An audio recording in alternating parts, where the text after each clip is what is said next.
Summer is here, and the patriotic holidays are some of my favorite. Whether you're gathering with family and friends or you're doing something fun in the backyard, why not make a piñata? It's a fun game for the whole family. So today I'm going to show you how easy it is to make a patriotic red, white, and blue popsicle piñata using Aleene's quick dry tacky glue. I love this version of the Aleene's tacky glue because it dries up to 50% faster, which is a huge game changer when you're making quick crafts like we are today. All right, all you need are a few household things to make this fun 4th of July game. In addition to the Aleene's quick dry tacky glue, you're also going to need some clear packing tape, a scrap piece of cardboard. The size of the piece will depend on how big you want your popsicle piñata to be. You'll need a pencil, a scissor. You're going to need blue, red, and white tissue paper.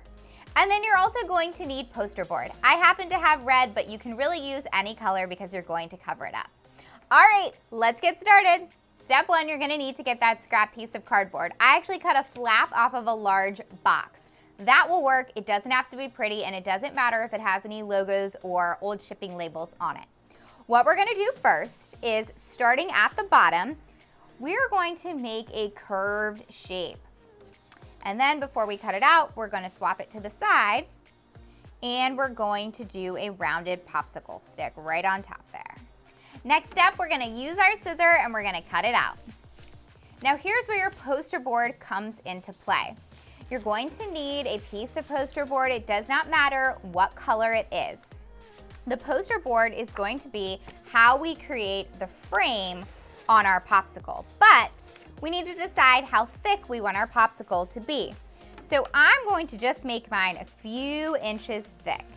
And I'm gonna cut 2 of these strips equal in size that are going to form the border of my popsicle. Now that we've got our 2 strips, we're going to figure out how they're going to line up around our popsicle.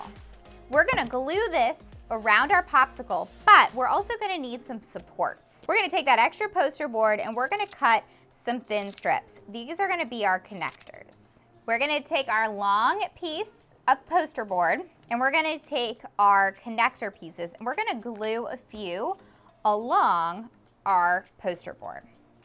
We're gonna use our quick dry tacky glue. What I'm gonna do is I'm just gonna put a few dots along here so I can add my supports. While the glue is getting tacky, we're going to create a fold at the end of each one of our supports. All right, for our next step, we're gonna put a small dab of tacky glue on the end of each one of our supports. We're also going to take our tacky glue and we're going to put some around the edge of our cardboard. Now we're gonna take our second strip of poster board and we're gonna do the exact same thing to finish out the shape of our popsicle.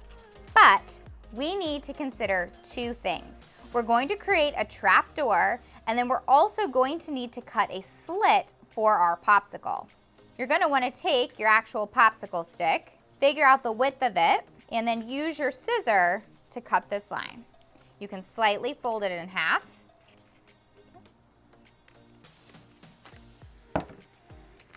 And then you'll want to double check that you've cut it wide enough that your popsicle stick will fit through.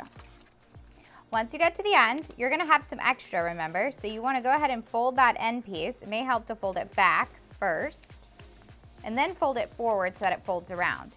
All right, before moving on, we're going to need a trap door to put our candy in. So I recommend picking a section, whether it's at the end or the bottom. I'm gonna actually just use this small little section right here. And I'm gonna just bend back my door just a smidge. We'll later on use our clear packing tape to secure it. Lay out your 2 to 3 sheets of tissue paper. You want it to be thick enough to where it's going to support the candy, but not too thick that you can't break through it. We're going to place our popsicle face down, and then we're going to wrap it like a present.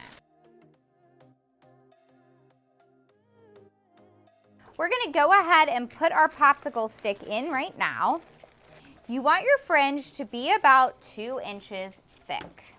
And we're going to cut slits, but we're not going to go all the way through our fringe. The next step is going to be to glue each individual sheet of fringe around our popsicle. So we want to start with one at a time. Now remember, we're going to need to do the top, the sides, and the bottom. But we're going to start with the top and the sides and wrap around. So I'm going to start with my first layer, and I'm going to go red, white, blue. Now you can either keep your piñata on a party table as decor and just fill it with candy for fun, or leave it empty. Or if you do want to hang it, you want to take a piece of yarn, twine, or string and make a knot at the end. And then we're going to use our glue to glue that to the back of our piñata. And now we can have some fun and stuff our piñata with candy. And once your piñata is filled, take a piece of clear packing tape to shut your trap door. How cute is our patriotic popsicle piñata? This is perfect for a summer party or 4th of July. And it was so easy using our quick dry Aleene's tacky glue. I was so impressed by how quick it dried and how easy it was to create with it, especially using something delicate like tissue paper. All right, to find more great summer projects, make sure that you follow Aleene's on social and check out their blog. And of course, you can always follow me at CraftboxGirls or over on craftboxgirls.com for more great projects using my favorite Aleene's products. All right, that's all I've got for you today. Happy crafting!